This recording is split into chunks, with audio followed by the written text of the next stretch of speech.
हमारे आरएसएस के भाई कहते हैं, विश्व हिंदू परिषद के लोग भी कहते हैं कि इस देश में रहने वाला हर व्यक्ति, हर इंसान हिंदू है, लेकिन इसकी कोई दलील नहीं है।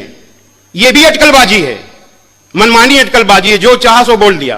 क्या दलील है इसकी भाई कि इस देश में रहने वाला हर व्यक्ति हिंदू है? लेकिन इस बात की दलील है कि एक ईश्वर की पूजा करने वाला हर हिंदू मुसलमान है। इस्लाम की बुनियाद है ला इलाहा इल्लल्लाह, परमेश्वर के सिवा कोई पूज्य नहीं है। और यही बुनियाद सनातन वैदिक धर्म की है। संसार के सबसे पुराने ईश ग्रंथ ऋग्वेद के मंडल 1 सूक्त 7 का 10वां मंत्र है, इंद्रम वो विश्व तस्परिहवा महे जनेभ्या अस्माकम अस्तु केवलः। ऐ मनुष्यों, तुमको अत्यंत उचित है कि मुझ एक परमेश्वर को छोड़कर किसी दूसरे देव को कभी मत मानो, क्योंकि पूजा करने योग्य एक मुझ परमेश्वर को छोड़कर कोई दूसरा देव नहीं है। श्रीमद् भगवद गीता में है, मत्तः परतरम नान्यत् किंचिदस्ति धनंजय। पूजा करने योग्य मुझ परमेश्वर से के अलावा कोई परमेश्वर नहीं है।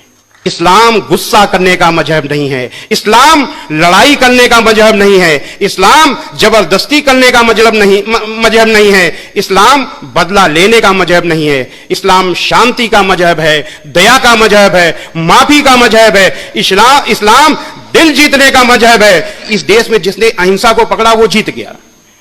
कुरान में भी यह अहिंसा मौजूद है। अहिंसा का मतलब मन वचन कर्म से अहिंसा, नॉन वायलेंस।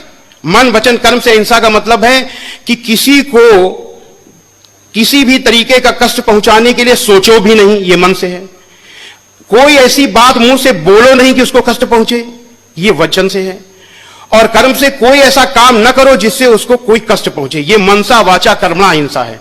और ये मनसा वाचा कर्मणा अहिंसा कुरान मजीद में मौजूद है। कुरान मजीद के सूरा नंबर 28 आयत नंबर 83 में है, अल्लाह का वादा है, अल्लाह वादा कर रहा है कि हम परलोक का घर यानी जन्नत का घर उन लोगों के लिए विशेष कर देंगे, खास तौर से देंगे जो धरती में जुल्म और फसाद करने का इरादा नहीं रखते, यानी जो मन में सोचते तक नहीं है, उनको हम जन्नत का घर विशेष कर देंगे। अल्लाह का वादा है। यह है मन से अहिंसा। वचन से कुरान मजीद के सूरा नंबर 41 आयत नंबर 34 में दिया हुआ है, भलाई और बुराई बराबर नहीं हो सकती, तो लोगों की सख्त बातों का ऐसे तरीके से जवाब दो जो बहुत अच्छा हो। ऐसा करने से तुम देखोगे कि जिसमें और तुम में पहले दुश्मनी थी अब वो तुम्हारा गहरा दोस्त है। यानी अगर कोई व्यक्ति आपसे सख्त तरीके से बात कर रहा है, गाली दे रहा है, तो आपको गाली नहीं देना, कुरान का हुक्म है।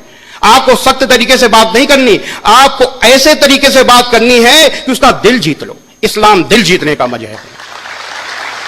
यह वचन से हिंसा। और कर्म से सूरा नंबर 5 आयत नंबर 32 में है, जिस किसी ने एक निर्दोष का कत्ल किया तो मानो उसने सारे इंसानों का कत्ल कर दिया, और जिस किसी ने एक निर्दोष को बचाया तो मानो उसने सारे इंसानों को जीवन दे दिया, जान डाल दी, सारे इंसानों में जीवन डाल दी। यह कर्म से हिंसा। यही है इस्लाम की मनसा वाचा कर्मणा अहिंसा। और अगर इस अहिंसा को अपनाया गया होता तो आज इस देश की हालत दूसरी होती। इस अहिंसा की तरफ देखा भी नहीं गया। और वो हिकमत मौजूद है कुरान मजीद में, वो हिकमत मौजूद है, अल्लाह की हिकमत है। वो अल्लाह की हिकमत कहां है?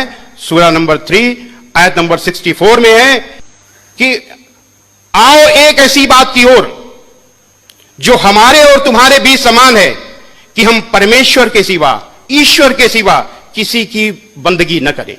यह अल्लाह की हुकूमत है। इस प्लेटफॉर्म को अगर पकड़ा गया होता तो हम कब का कामयाब हो चुके होते। लेकिन